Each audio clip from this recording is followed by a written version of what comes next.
আসসালামু আলাইকুম। সবাইকে শুভেচ্ছা।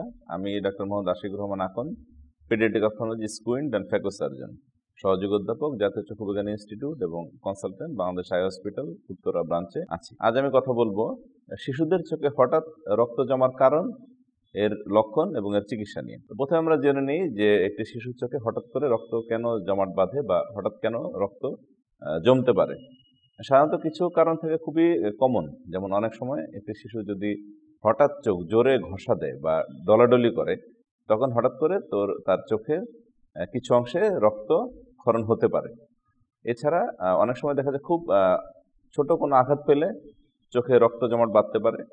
আরেকটি সিরিয়াস কিছু কারণ আছে, যেমন যদি জ্বর এবং যদি ডেঙ্গু হয়ে থাকে কোনো কারণে, অথবা রক্তের কিছু বিশেষ ধরনের রোগ আছে যার জন্য হঠাৎ করেই চোখ রক্ত জমাট বেঁধে যেতে পারে বা চোখে হঠাৎ রক্ত জমতে পারে। তো এবং অনেক সময় দেখা যায় যদি তার কাশি থাকে বা কোনো দেখা যায় সাইনোসাইটিসের কারণে যদি ঘন ঘন কাশে, তখন চোখে হঠাৎ রক্ত জমাট বাঁধতে পারে। চোখে রক্ত জমার লক্ষণটা কি? সাধারণত দেখা যায় যে চোখের যে কালো মণিটা থাকে তার আশেপাশে একটি বিশেষ জায়গায় কোণাকৃতির বা দেখা যায় ত্রিভুজাকৃতির রক্ত জমাট বাঁধে এবং দেখা যায় যে চোখের সাধারণত ওই অংশটাকে একটু ফুলে যেতে পারে, অনেক সময় যে দেখা যায় যে একটু পানিও পড়তে পারে।